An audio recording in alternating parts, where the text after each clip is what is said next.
لسه حاصل معايا موقف دلوقتي ضحكني، قلت لا لازم اضحك اخواتي معايا. انا كنت داخل امون في بنزينه وببص في جيبي ما لقيتش غير 150 جنيه، قلت طب حلو احط ب 100 واسيب 50 في جيبي. دخلت على الولد فقلت له ب 100 ورحت راكن، المهم ما فتحتلوش التانك. فبيقول لي افتح التانك يا استاذ، قلت له لازم يعني ما ينفعش من بعيد. فضحك كده ابتسامه خفيفه وراح مكمل. خلاص رحت انا فاتح له التانك وقلت له ايه يا اخي انت ليه مش مصدقني؟ قال لي يعني ايه مش مصدقك يا استاذ؟ قلت له يعني دلوقتي مش في التكنولوجيا اتقدمت؟ قال لي اه صحيح. قلت له طب ما التكنولوجيا دلوقتي خلتنا نقدر نروح على المكنه بتاعت الفلوس وبالكارت من بعيد كده تلمسها من غير ما يدخل الكارت جوه المكنه تسحب فلوس عادي قال لي اه ده فعلا تصدق يا استاذ؟ قلت له شفت بقى، يبقى انت كنت فاكرني بهزر. فلقيت بقى الولد اللي واقف على الترومبه اللي في ظهره دخل هو كمان في الحوار، قال لك كوميديا بكوميديا. قال لي يا استاذ يا استاذ. قلت له ايه في ايه؟ نعم. قال لي بقول لك ايه، هو مش من اسبوع نزلوا خدمه بتاعت موني شكرا؟ قلت له ايه؟ قال لي موني شكرا، راح غمز لي كده من ورا ايه صاحبه. قلت له قال لي اللي هي زي سلفني شكرا. قلت له ايوه فعلا صحيح حلوه دي.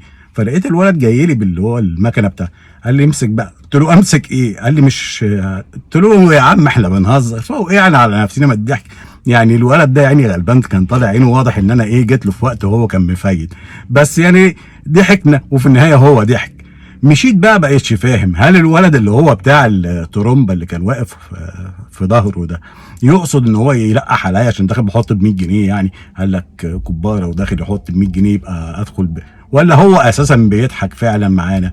بس عموما انا بقيت ماشي فرحان، قلت يا الله ده لسه يعني الشعب بتاعنا ابن نكته. الجو اللي جوانا من حميميه وجو ابن البلد خلاني ادخل على واحد مع اهو بضحك معاه، التاني واقف في الشغل قال لك ادخل اضحك معاهم، والليله مشيت واحنا مبتسمين.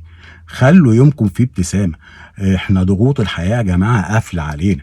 انا بمشي في الشارع دلوقتي وربنا يلطف بينا كلنا، اغلب الناس حواجبها قافله من كتر ما هم مكشرين، طبعا كله على اخره زيت وسكر وبيض ومقضيينها ازمه اقتصاديه، وربنا يلطف بينا ويعديها علينا وعلى العالم كلها على خير.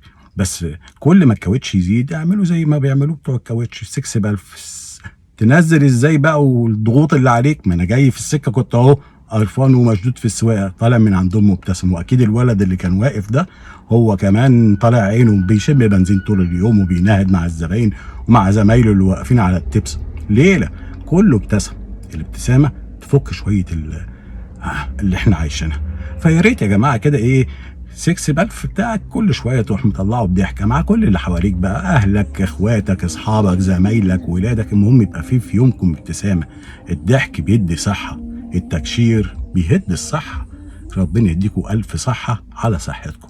السلام عليكم، ما تنسوش الابتسامه.